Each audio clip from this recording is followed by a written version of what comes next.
بسم اللہ الرحمن الرحیم۔ السلام علیکم، میں ہوں علی شیر اور آپ میرا یوٹیوب چینل دیکھ رہے ہیں۔ اب تک کی ڈیولپنگ سٹوریز اور ڈیولپ سٹوریز ان پہ بات کرتے ہیں، ان کی نشاندہی کرتے ہیں، ان کو آپ کے سامنے ہلکا سا ٹچ کرتے ہوئے گزرتے ہیں اور ان پہ سوالات اٹھاتے ہیں۔ نمبر 1، پاکستان تحریک انصاف کا آج ثوابی میں جلسہ۔ جلسے میں آر یا پار، دعویٰ، حقیقت اور پھر علی مین گنڈا پور کیا کہہ سکتے ہیں، کیا اعلان کر سکتے ہیں۔ ایک اور چیز، یہ ٹرمپ کی جیت کے بعد مسلم لیگ نون کو کیا ہو گیا؟ رانا ثناء اللہ جو کہتے ہوتے تھے کہ پی ٹی آئی تو ہے ہی دہشت گرد جماعت، تو اس کے ساتھ بات کرنی ہی نہیں ہے، اب وہ کہنے لگے ہیں کہ مسائل کا حل تو سیاسی بات چیت سے ہوتا ہے، گفتگو سے ہوتا ہے۔ یہ کیا ہوا؟ پی ٹی آئی دہشت گرد سے اب سیاسی جماعت بن گئی ہے۔ رانا ثناء اللہ کیا کہہ رہے ہیں؟ ایک اور چیز، یہ کس کو کہہ رہے ہیں کہ علی مین گنڈا پور مل ملا کے کہیں بات چیت کر کے کسی سے بات کر کے تو ڈی چوک تک پہنچے تھے؟ یہ کون ہے؟ بجارتیں کیا ہے؟ یہ کسی کون ہے؟ اس سوال کا جواب رانا ثناء اللہ نہیں دے رہے۔ ایک اور، مشاد حسین سید، انہوں نے آج بھی کچھ چینلز کو انٹرویو دیے ہیں، تو ان کا یہ کہنا ہے کہ بشرا بی بی رہا ہو سکتی ہے تو بانی chairman P T I Imran Khan بھی رہا ہو سکتے ہیں، اور اس کے لیے اسلامی ملک اور ڈونلڈ ٹرمپ اسی طرح کا کردار ادا کر سکتے ہیں جس طرح ماضی میں پرویز مشرف کے دور میں نواز شریف کے لیے کیا گیا تھا۔ اور آئی ایم ایف کارکردگی کا جائزہ لینے آ رہا ہے کہ آپ نے اپنے عوام سے کتنے ٹیکس لیے ہیں، اور یہ تصدیق کر رہے ہیں وزیر خزانہ محمد اورنگزیب صاحب۔ منی بجٹ پہ اورنگزیب صاحب جواب دینے کو تیار نہیں ہے، یہ ضرور کہتے ہیں کہ ٹیکس پہ ٹیکس کے علاوہ کوئی چارہ نہیں۔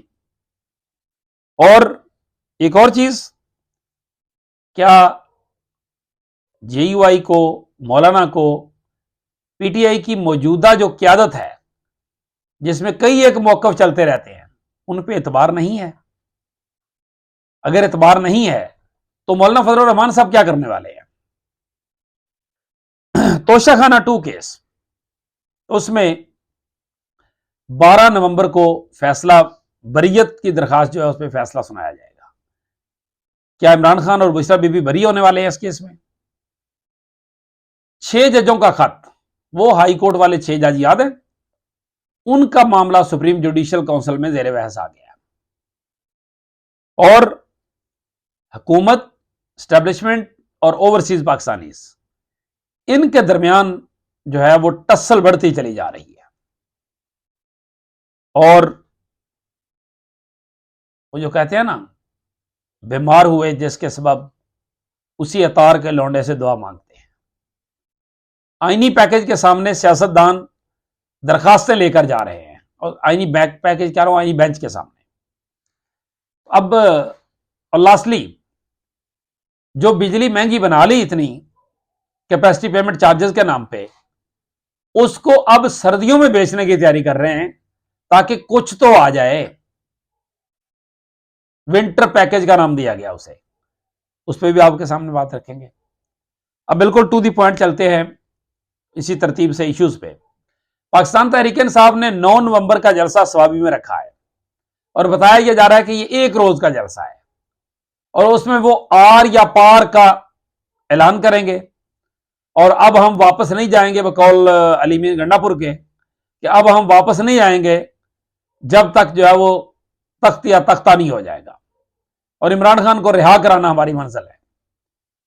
تو ثوابی میں اگر 1 روز کا جلسہ ہے تو پھر اس میں ایک اور اعلان ہوگا کہ فلاں تاریخ کو ایک اور جلسہ ہوگا۔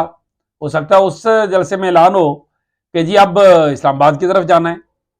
اگر اسلام آباد کی طرف آنے کا ہوتا ہے تو پھر اس کو روکنے والے بھی تیار بیٹھے ہوں گے، لیکن شاید اس بار کو روکنے والے جو ہے نا وہ ذرا ڈھیلے لگ رہے ہیں۔ کیوں میں یہ کہہ رہا ہوں؟ اس وجہ سے کہ اب کی بار جو ہے وہ بائیڈن یا کملا موجود نہیں ہے، اس بار ٹرمپ موجود ہے۔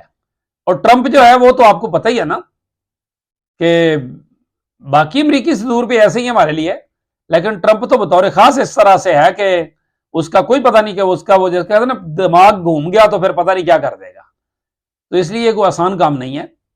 یہی وجہ ہے کہ رانا ثناء اللہ جو پی ٹی آئی کو دہشت گردوں سے بات نہیں ہو سکتی وہ کہتے تھے، تو آج جب اس کو ایئر وائی پہ انیکا نثار کو انٹرویو دیا تو اس میں وہ یہ کہہ رہے تھے ہاں تو بات ہو سکتی ہے نا، بات ہونی چاہیے، سیاست میں بات چیت ہی ہوتی ہے، بات چیت سے ہی مسائل حل ہوتے ہیں، بات چیت سے ہی کہیں سے آغاز ہوتا ہے اور کہیں اختتام ہوتا ہے چیزوں کا. یہ رانا ثناء اللہ صاحب کہہ رہے تھے. تو آپ اندازہ لگا لیں کہ وقت بدلتا ہے آسماں کیسے کیسے. امریکی صدر ٹرمپ کیا بدلا ہے؟ پی ٹی آئی دہشت گرد جماعت سے سیاسی جماعت بن گئی ہے بقول رانا ثناء اللہ کے، اور اب وہ مذاکرات کے لیے کہنے لگ گئے. ایک اور چیز، رانا ثناء اللہ صاحب کہتے ہیں کہ پہلے بھی علی میر گنڈا پور جو ہے وہ مل جل کے پوچھ کے خیبر پختونخوا اور ڈی چوک تک آئے تھے اور پھر بھاگ گئے اور یہ ہوا اور وہ ہوا. یہ کس کو اشارے کر رہے ہیں؟ نام کیوں نہیں لیتے؟ یہ کسی کو کون ہے؟ حکومت تو نہیں ہے پھر، تو یہ کون ہے کسی کو؟ اس کا نام نہیں لیتے. ایک اور چیز کہ بشرا بی بی اور عمران خان کے بارے میں مشاہد حسین سید، ان کا یہ کہنا ہے کہ سعودی عرب، اسلامی ملک کا نام لیا لیکن سعودی عرب ہی ہے سے مراد، اور امریکہ، ڈونلڈ ٹرمپ، محمد بن سلمان اور ڈونلڈ ٹرمپ جو کہ اچھے دوست ہیں، اور ان سے حال ہی میں army chief general Syed Asim Munir کی ملاقات بھی ہوئی ہے، یعنی محمد بن سلمان سے. تو اس ساری صورتحال کو بہت ہی امپورٹنٹ دیکھا جا رہا ہے کہ بشرا بی بی کے بعد کہیں عمران خان بھی رہا تو نہیں ہونے والے.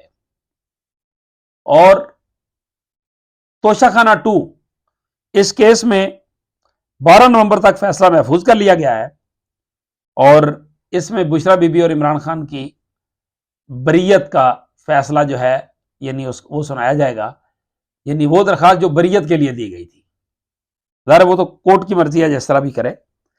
اچھا ایک اور چیز، آئی ایم ایف صاحب آ رہے ہیں، آئی ایم ایف صاحب، اور وزیر خزانہ صاحب نے آکسفورڈ یونیورسٹی پریس کی جو پروگرام ہو رہا تھا کتاب میلہ، تو کتاب میلے میں یہ کہا ہے کہ آئی ایم ایف جائزہ لینے آ رہا ہے کہ ہم نے کون سے ٹارگٹ پورے کیے ہیں اور کون سے نہیں کیے.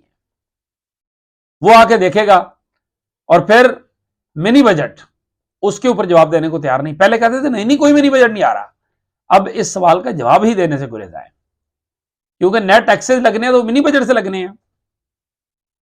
اچھا ایک اور چیز، کامران مرتضیٰ صاحب جو ہے ان کے بارے میں بتایا جا رہا ہے کہ وہ آن بہاف آف مولانا فضل الرحمان عمران خان سے کورٹ سے اجازت لے کر مل سکتے ہیں، کیونکہ ان کی تسلی نہیں ہو رہی کہ پی ٹی آئی کی قیادت میں سے کون کس کا کیا فیصلہ ہے جو باہر پھر رہی ہے قیادت. تو اب وہ تسلی کرنے والے ہیں، اگر خان صاحب سے ان کی تسلی ہو جاتی ہے تو اس کا مطلب ہے کہ مولانا کوئی بڑا سٹیپ اپوزیشن کو اکٹھا کر کے آگے چلنے کا لے سکتے ہیں. بیرون ملک ہیں ان دنوں میں، 10 دن بعد واپس آئیں گے تو پھر واپسی پہ اپوزیشن بیٹھ سکتی ہے. ایک اور چیز کہ حکومت نے وہ جو مہنگے بجلی کے معاہدے کیے تھے، اب وہ کیپیسٹی چارجز پورے نہیں ہو رہے، کیپیسٹی پیمنٹ اب دسمبر سے لے کے فروری تک 11 روپے سے لے کے 26 روپے یونٹ تک ریلیکسیشن دینے کا کہا ہے کہ جو لوگ بجلی زیادہ استعمال کریں گے 3 ماہ تک کے لیے. اور 6 ججوں کا خط، ان 6 ججوں کا جنہوں نے کہا کہ ہمیں ڈرایا دھمکایا گیا ہے، ان 6 ججوں کا خط سپریم کورٹ میں زیر بحث آیا ہے، اور آنے والے دنوں میں شاید کوئی بڑی خبر اس سلسلے میں آ جائے، لیکن امید تو نہیں ہے کہ کوئی بہت بڑی خبر آ جائے اس حوالے سے، کیونکہ ججوں کا ضابطہ اخلاق ججوں پہ ہی لگ سکتا ہے، ججوں کا ضابطہ اخلاق جو ہے وہ طاقتوروں پہ تو نہیں لگ سکتا. اور دن بدن ٹینشن بڑھتی جا رہی ہے اسٹیبلشمنٹ، حکومت اور اوورسیز پاکستانیز میں، یہ میچ بڑھتا ہوا نظر آ رہا ہے. اور آئینی پیکج جو لایا گیا تھا اس کے نتیجے میں جو آئینی بینچ بنا ہے جسٹس امین الدین کی سربراہی میں، اس کے سامنے سیاستدان جو ہے 26ویں آئینی ترمیم کے کیس لے کے جا رہے ہیں. کیا نکلے گا؟ کیا انہیں مایوسی ہوگی؟ کیا کوئی راستہ نہیں ہے؟ یہ جو ہوگا وہ بھی آپ کے سامنے رکھیں گے. اسی کے ساتھ مجھے دیجیے اجازت. اللہ حافظ.